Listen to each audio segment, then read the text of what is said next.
For me, it came to me at a very important part of my life where I had left teaching, I had left the egg business, and I was now a temp at a law firm. And I felt like I had taken a couple of giant steps back in my career and I was floundering and a little bit lost because I had gone from Starbucks to being the director of compliance to now being a temp. And I'm like, well, crud. Like, what am I going to do with my life? My guest today is Lindsey Busfield, Vice President and Partner at Optimize My Firm, where she leads operations for an SEO and content marketing agency that helps personal injury law firms get found and grow. Lindsey didn't start out in marketing. She started as a high school English teacher with a philosophy degree, raised by serial entrepreneurs. And at one point, she was standing behind a counter at Starbucks asking herself, how in the hell do I get out of here? When we think about business owners, we think about entrepreneurs, and we think about starting something,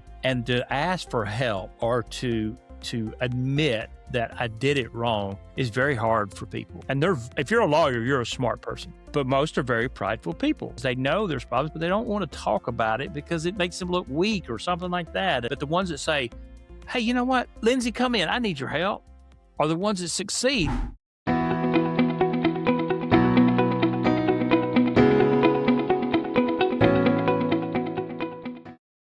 Welcome back to Process Over Pressure. I'm Chad Paris. My guest today is Lindsey Busfield, Vice President and Partner at Optimize My Firm, where she leads operations for an SEO and content marketing agency that helps personal injury law firms get found and grow. She's also a fellow podcaster, host of the Personal Injury Marketing Minute, with well over 100 episodes in the can. But here's what caught my attention.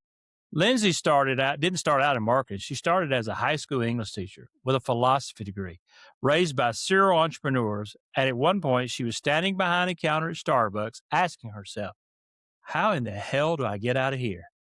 What she found wasn't a shortcut. It was a process of figuring out who she actually was, what she was wired to do, and how all those scattered pieces fit together into a role today that she says it doesn't even feel like work. That's the conversation today, the messy middle, the clarity. Lindsey, welcome to the show. Well, it is really great to have you on the show. And so again, she's a fellow podcaster, so she's really good at this, and I'm just trying to learn from her. So I just want everybody to know that before we get started. She has a really good podcast. Mine's okay, but it's fun. So yeah. Well, so, when we talked about this, and one of the things I really, a former educator myself, who was a school teacher. I think that's what really caught me at first. I was like, this is going to be really fun because we've both been in the classroom and God knows we've seen chaos at its finest. I tell you today, school teachers they should have a halo. They're special people. And I did it for 10 years and said, I'm out of here. So I guess I want to just start and ask the question, how do you go from an English teacher, philosophy, into this SEO guru? That's the way to do it. Why not? But I talked to my parents. They had just started a new pasture-raised egg company. They needed some support with compliance and with marketing there. So I went to go work for my family business and loved it. Loved putting the pieces together for the compliance department. I loved the creativity that came along with project management and marketing, and started traveling a lot to go audit. Yeah, I love it. And the thing I love about that is that I think, you said something there. When we go to college, we go to high school and then we go to college, and you really either go into workforce. Nothing wrong with that. There's some great trades out there. Or you go to college. And when you go to college, I think it's fair to say majority of people, when they go in, have a thought of what they want to become, but they really don't know, because I think that season in your life is when you develop some things that you enjoy, you don't enjoy. You start kind of, I guess, figuring it out, really is what you call it, right? And you the beautiful thing about your story is very similar to mine, is that we start on this path. And I think a lot of people get in a job and they start the path and they think, well, I'm locked in. I can't do anything but this. And that's not true, because I got out of education, went into sales, and grew into being a director of a senior vice president, executive. If you'd have asked my high school teacher if I'd have been an executive one day, they'd have probably laughed. But that's the beautiful thing about what we can and cannot do is you're not defined to one thing. You can be whatever, and you really can. You got to explore and learn, and I think you and I both are sitting in a place where we're doing things that we're passionate about, and we love getting up and going to work. It's a difference from going to work than just having a job. Do you agree? And it feeds into both learning about the career options out there, as well as kids learning about themselves and about their natural aptitudes and what they are geared for, because it might not be what their peers are geared for or what their parents were geared for, but what really resonates with them. And I'm a big believer in aptitude testing because it honestly changed my life. I went and took aptitude testing while I Yeah, I totally agree. I think you're spot on because I like it for the people listening to this as well, and it's not just for high school. I mean, even people I think who's been in their business for 10 or 15 years and are not being fulfilled. There's a lot of things out there, and you have to. Well, first of all, you have to be willing to explore and search because you're right. There's not a book out there that says here are all the jobs in the world that you could do. You got to start with what are you good at? What is your passion? Like start there. Chances are, what you're good at and your passion, there's a job surrounding that. I promise you, they're out there. You just have to kind of search for them and really understand who am I? What do I like? What I don't like? And that's okay. I mean, you don't have to be. I don't think all of us come out of a box the same way. That's what makes us cool. Is that we're all different. We all things that make us happy make us is different. And we need to lean into that, I think, more. I think especially younger people, like as the world is evolving with all the technology and AI and all the stuff that's out there, like the jobs that you and I got when we started is not even, I mean, they're not, I mean, there's going to be so many different types of jobs and you got to really, I guess, lean into what you're good at.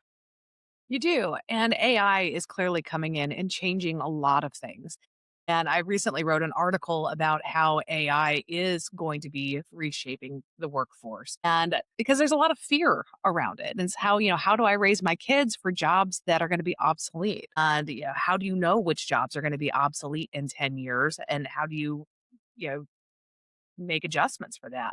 And I think one of the answers is project management. Totally agree, and it's changing every day. I mean, as AI is continuously growing and continuously, I tell people all the time, like it's just a we're just touching the tip of the iceberg of what it's going to be and where it's going to go. And it's funny. I wrote this article that put out. It's called the AI, the Boogeyman, and because I think there's some fear, right? Everybody thinks of this AI as this really ugly word, and what is it? Don't really know it. Is it, is it going to suck my brain out? What is it going to do to me?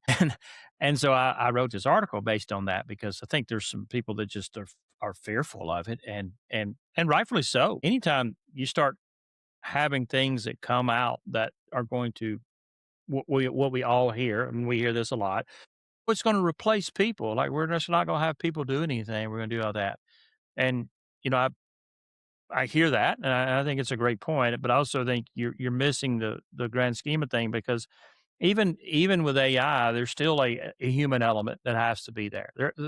They'll never replace this conversation, this human element, this human touch, where we can actually engage with people.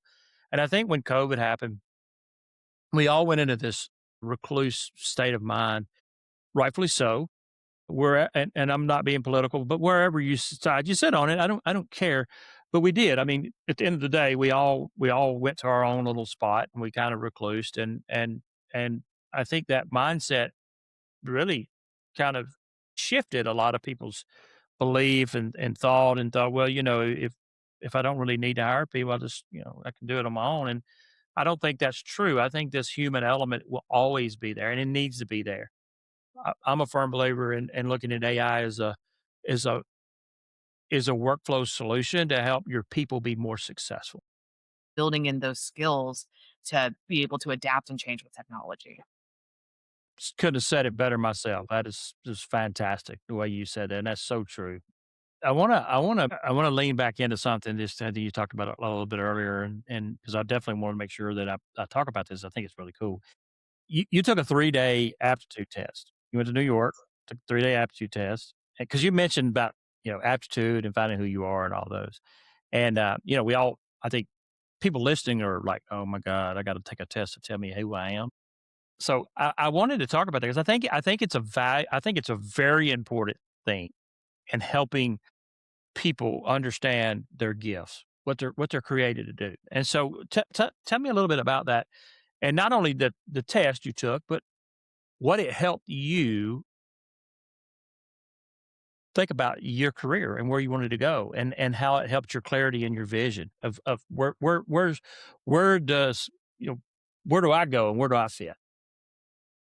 So for me, it came to me at a very important part of my life where I had left teaching, I had left the egg business, and I was now a temp at a law firm. And I felt like I had taken a couple of giant steps back in my career and I was floundering and a little bit lost because I had gone from Starbucks to being the director of compliance to now being a temp. I'm like, well, crud. Like, what am I going to do with my life? Yeah. And then the piece beyond that is how do you get to a career on this list that would be fulfilling? And here are the steps. So it really takes it from here's your personality to here's what you should do with your life in order to be happy.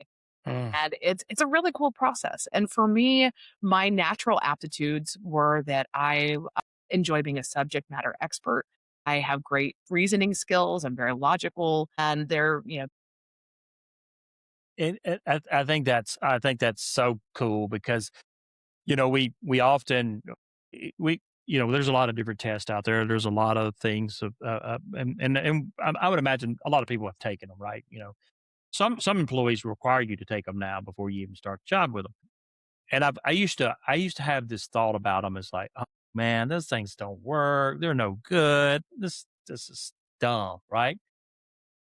Probably not alone. I'm sure there's a lot of people that think about that. But I think for people who are very gifted, they just don't know how to articulate their gift, or they don't know how to pull that gift out.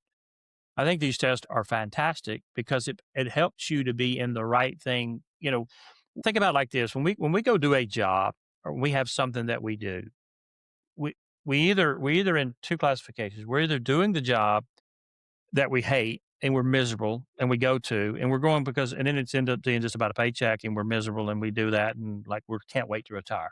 A lot of people do that. Or we're in a job that we actually make a living and we're having a really good time and it's fun and we may work till we're 80 because we enjoy doing what we're doing. And I think those are the people that are finding those are the latter are those that are finding things that they're really good at and finding the self purpose that their skills and their tools help them do. And I think that's what these tests are great for, to put you in that way before the latter part of your life to start reaping the things that you're good at. All right, let's talk about where we are today.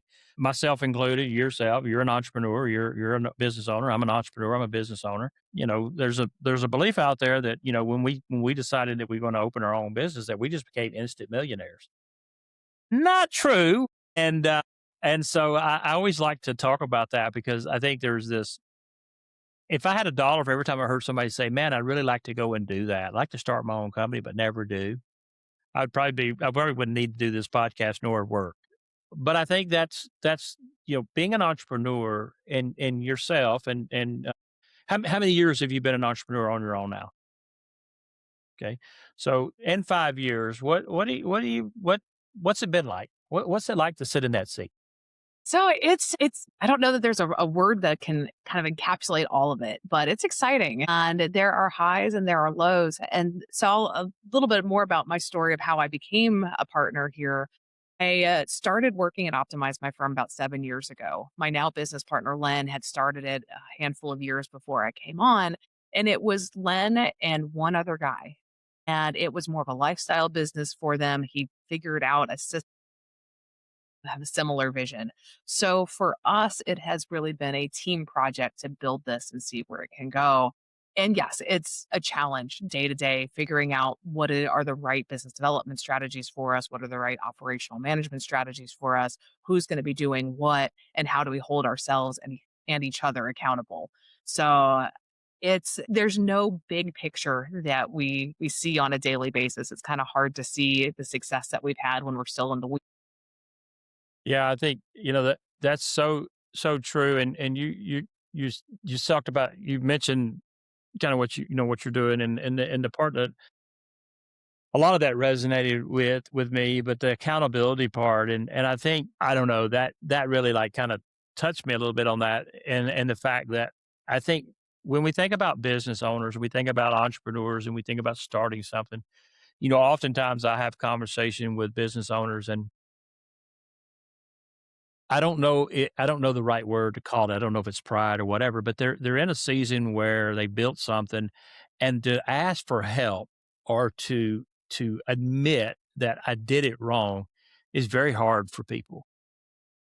And so I even so I've had law firms I've talked with on my podcast, and it's a different season, and you work a lot with them, is especially, I think, for in my experience from the lawyers, it's even harder because they spend a lot of time in school, and if you're a lawyer, you're a smart person. You can't go to law school without being a smart person. So they're very smart, but most are very prideful people, and not in a negative way. I don't mean that like in a negative way. I mean they've spent a lot of time, a lot of school money to do it. But even in my conversation with some of the lawyers, is they know there's problems, but they don't want to talk about it because it makes them look weak or something like that. And maybe I'm not using the right words, but I see that happen a lot. And but the ones that say, "Hey, you know what, Lindsay, come in. I need your help," are the ones that succeed because they're willing to open that door and have somebody give them an honest opinion on it and say, "Here's how we can make it better." Is that your experience too? It's just been mine from the that's it. I mean, it's being willing to ask for help, ask, and putting the right people inside that to help you with something. I had a conversation the other day where I was talking with a client, and probably you'll probably relate to this, and they've been very successful, do very well. From the outside looking in, people would say, "Man, that business is solid."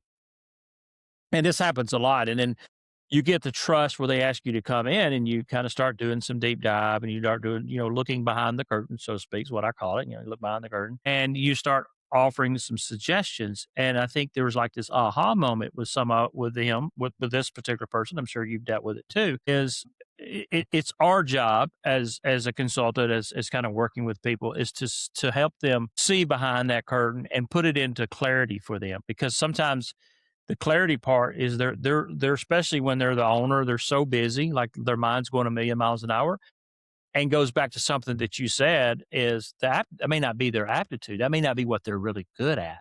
And so having that consultant to come in that can do those things for them is kind of actually very helpful if they allow it. Abs- Amen. Absolutely. If I have had several attorneys that I've interviewed and talked with, and I've heard that more than once. Like, when you go to law school, they teach you how to be a lawyer. That's what they do. They teach you how to be a really good lawyer, and they're good. They do not have business classes where you're sitting in there and you're learning how to run the business. And when you think about it, it's we're talking about law firms, but it's really any business. Like, when you go into running a business, I mean, there's certain things that I'm really good at, and there's some things that I am not good at. And I learned very early on that the things that I'm not good at is where you source and where you go to find the help. And because it allows me to do things that I'm really good at. And I think that's the approach that I take, and I'm sure you take when talking with them, is that, you know, you can't fix every problem today. But what you can start doing is resolving these individual problems. That's going to make the process better. It's going to make your company flow better. And just like with SEO or any of it, like, you got to start somewhere, and you got to build a foundation. So something I want to ask you here, and I'm sure it's never happened to you, so I'll say that. Have you ever been in a situation with a client where you're trying to do discovery and they just don't know? And you have to, it's almost like probing it out of them to get to where they can openly see it. Because I've met with them, and you ask a question and they'll do a very surface answer. And it's not because they're trying to hide from it. It's because they don't know how to dig deep enough to know where it is. Yeah. It's like we tell them, Yeah. we don't know what data they're supposed to be collecting. They don't know the KPIs. Because educating people that here are metrics that you can get. Yeah. Here are some realistic goals. Here's how much you get spending in order to get to those goals. So our SEO requires having understanding that just basics. It really requires us to understand how models work and function and how to be able to appropriately engage what or not strategy is working because of course And and so, for people that are out there, that are listening or hearing this, and maybe they're a law firm or maybe they're a business owner, and they're like, this is kind of resonating with me. How do they get in touch with you? How do they even start? Because what I find is sometimes people hear this and then they're like, well, that's me, but how do we take that first step? Like, what would they need to do to take that first step in the right directions to getting some help? finding the right program to help you with those goals. So there's a lot more listed that it's with their SEO and figuring out how the operations fits into that. They can set up and optimize my program. But Yeah. so and they can first of all target and then figuring out what you want to be in months, 6 months, a year, 5 years, and look at how you want to put in place. Then find the right programs for each of those pieces. And that's the key. And so I say that on top of that is you have to do your due diligence and find and ask questions. And really if you're out there and you've got, if people are, hey, I need some help, or you're looking for a consultant or somebody to work with, you need to find the people that are generally wanting to hear the problems and evaluate them and give you the right solutions. And I say this all the time. You have to be okay with to say to a consultant or to anybody, whether that be you or me, this is missing the mark. This is not where I am. And that's okay because again, you and I are just outside sources listening. Like we're just offering what we see. Doesn't mean we have the right answers because you may be like, yeah, I see that, but that's not where my problem is. It's over here. And you have to be willing to say that. Well, Lindsay, it has been an absolute pleasure to have you on the show. Really insightful, really just good to get to know you and and hear about how you started, how you came through, and kind of what you do today. And you've been very successful with helping law firms with their SEO and really giving them some tools to help their business grow. Because, like we said, they're not business people; they're lawyers, and so it's okay to ask for help. Haven't we all? So again, thank you guys for joining. I'm Chad Paris with Stonefly Consulting. I've check me out at stoneflyconsulting.com. Love to work with you. So with Lindsay as well. If you got something out there you're working on and need some help, we're happy to help.